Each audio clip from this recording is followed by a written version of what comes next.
अस्सलाम वालेकुम। Your health by doctor अंबर कुरैशी में डॉक्टर अंबर कुरैशी आपकी खिदमत में हाजिर हैं।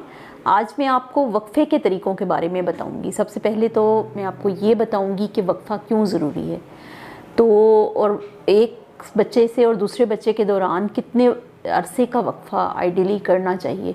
तो सबसे पहले तो बात यह है कि दो बच्चों के दरमियान में कम से कम भी 3 साल का वक्फ़ा होना बहुत ज़रूरी है।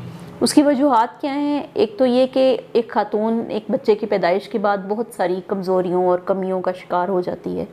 उसको अपनी पूरी बॉडी को वापस अपनी उसी सेहत में वापस लाने के लिए इतना अरसा दरकार होता है, क्योंकि ज़ाहिरी बात है वो एक प्रोसेस से गुज़री होती है। 9 महीने उसने अपने बच्चे को अंदर रखा होता है और उसके बाद वो जो है अपने बच्चे को जन्म देती है। वो नॉर्मल डिलीवरी से भी हो सकता है, वो ऑपरेशन से भी हो सकता है। दोनों सूरतों में वो यकीनन बहुत ज़्यादा कमज़ोरी और लाचारी का शिकार हो जाती है। उसके बाद वो 2 साल तक अपने बच्चे को कंटिन्यूस अपना दूध पिलाती है, उसकी वजह से भी उसको कमज़ोरी हो जाती है। और दूध पिलाने के बाद, दूध छोड़ने के बाद उसको कम से कम 1 साल का अरसा चाहिए होता है जिसमें वो अपनी सेहत को वापस हासिल कर सके।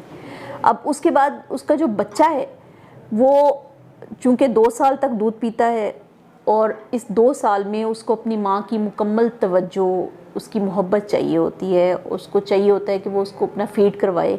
अगर इस पूरे ड्यूरेशन में वो दोबारा से हामला हो जाएगी तो वो बच्चे को दूध तो पिला सकती है, इस पूरे अपने दूसरे हमल के दौरान भी बच्चे को दूध पिला सकती है, लेकिन वो चूँकि बहुत ज़्यादा वीक फील करती है, वो उतनी तवज्जो बच्चे को नहीं दे सकती। और बहुत सारी ख़वातीन दोबारा हामला होने की सूरत में अपने पहले बच्चे को दूध पिलाना भी तर्क कर देती हैं, जो कि ठीक बात नहीं है। अब दूसरी बात ये कि जो आपका बच्चा है उसको भी तवज्जो की ज़रूरत है। वो कम से कम 2 से 3 साल का हो जाए तो वो इतनी तवज्जो हासिल कर लेता है कि उसके बाद आप अगला बच्चा प्लान कर सकती हैं। वक्फ़े के लिए जो है वो आप बहुत सारे तरीके इस्तेमाल कर सकते हैं, जिसमें से सबसे जो बेज़रर तरीका है वो बैरियर मेथड है, यानी कि कॉन्डोम्स वगैरह का इस्तेमाल जो है वो आप इजीली घर में कर सकते हैं। कॉन्डोम्स के बहुत सारे फ़वाइद हैं, इसमें आप बहुत सारी इन्फेक्शन से बच सकते हैं। और आपको लेकिन कुछ लोगों को इससे एलर्जीज़ वगैरह की शिकायत भी देखने को मिली हैं, तो इसलिए आपको प्रॉपर तरीके से इसका जो उसमें भी बहुत सारी इकसाम होती हैं, कुछ ऐसी भी इकसाम होती हैं जो कि एलर्जीज़ कॉज नहीं करती। उस सिलसिले में आप अपनी डॉक्टर से इस बारे में राय ले सकती हैं कि आपको किस तरह के कॉन्डोम्स इस्तेमाल करने चाहिए। ये सबसे बेज़रर तरीका है और काफ़ी मौसर तरीका भी है। और इसके अलावा जो मैंने दूसरा इसका फ़ायदा बताया है कि आप बहुत सारी इन्फेक्शन से बच सकते हैं। और इसके अलावा जो दूसरे तरीके हैं उनमें हार्मोनल कॉन्ट्रासेप्टिव आ जाते हैं। हार्मोनल कॉन्ट्रासेप्टिव जिनमें हार्मोन्स शामिल हैं, जैसे कि उनमें कुछ टीके आते हैं। वो टीके जो हैं वो मंथली लगाने वाले टीके भी हैं, 2-2 महीने के बाद लगाने वाले टीके भी हैं और 3-3 महीने के बाद लगाने वाले टीके भी हैं।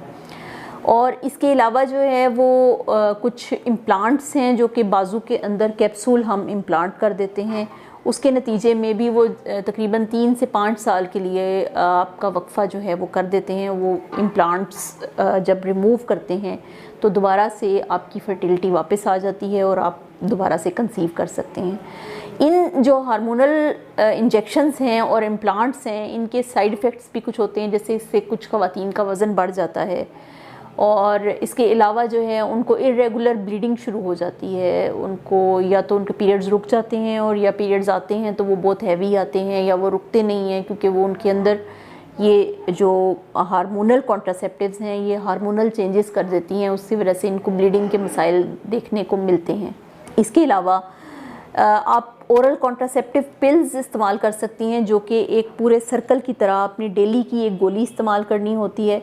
और अगर आप उस सर्कल में से गोली मिस कर देंगी तो वो ज़ाहिरी बात है उसका असर ख़त्म हो जाएगा और उस साइकिल में आपको प्रेगनेंसी होने के चांसेस होते हैं।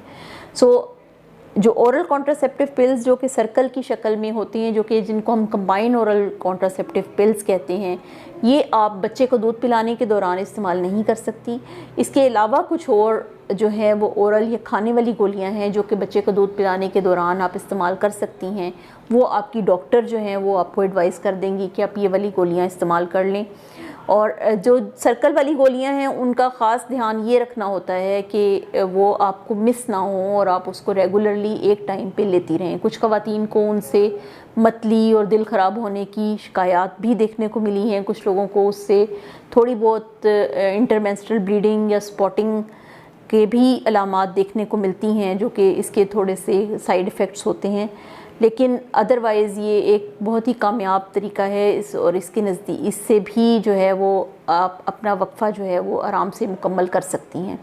इसके अलावा जो इंट्रायूट्राइन डिवाइसेस हैं, जो कि जिनको हम IUDs कहते हैं, आम उर्फ़े आम में उसको कॉपर टी, मल्टी लोड या टांका वगैरह भी कहा जा सकता है। ये पीरियड्स के दौरान हम अंदर इंसर्ट करते हैं। ये एक बहुत ही कामयाब तरीका है और इसके नज़दीक जो है वो 99% जो हमल हैं वो इससे रुक सकते हैं और जो है वो इससे एक कामयाब वक्फ़ा किया जा सकता है। अब इन IUCDs की भी बहुत सारी इकसाम होती हैं, जैसे कि मैंने आपको बताया कि कुछ कॉपर कंटेनिंग IUCDs होती हैं और ये जो है ये अंदर हम इंसर्ट कर देते हैं। और इसके अलावा जो है वो कुछ हार्मोनल IUCDs भी होती हैं जिसको हम मायरीना कहते हैं, वो उन ख़वातीन में इंसर्ट की जाती है जिनमें ज़्यादा ब्लीडिंग की शिकायत देखी जाती हो।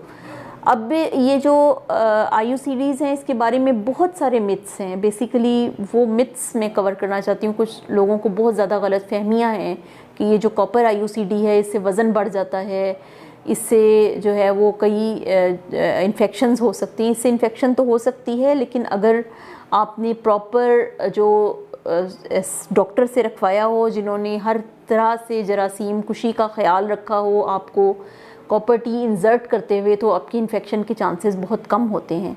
इसके अलावा आपको ख़वातीन को शिकायत होती है कि इससे आपका लिकोरिया बढ़ गया है या आपको कमर दर्द की शिकायत हो जाती हैं। तो अगर कॉपर टी रखवाने के बाद आपको इस किस्म की शिकायत होती हैं तो आप अपनी डॉक्टर से रब्ता कर सकती हैं।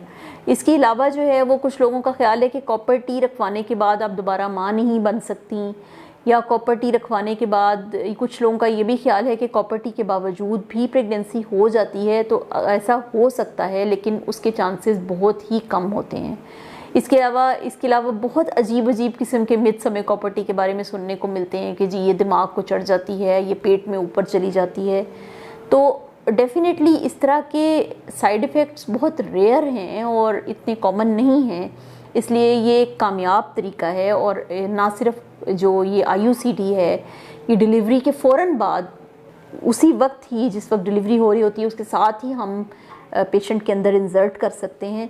सो आपके लिए जो भी तरीका मुअस्सर है वो आपकी डॉक्टर आपको एडवाइस कर देंगी। इसलिए जो आपने अपनी डॉक्टर से बाकायदा ड्यूरिंग हमल ही आपने उनसे पूछना है कि इस बच्चे की पैदाइश के बाद हमने किस तरह से वक्फ़ा करना है।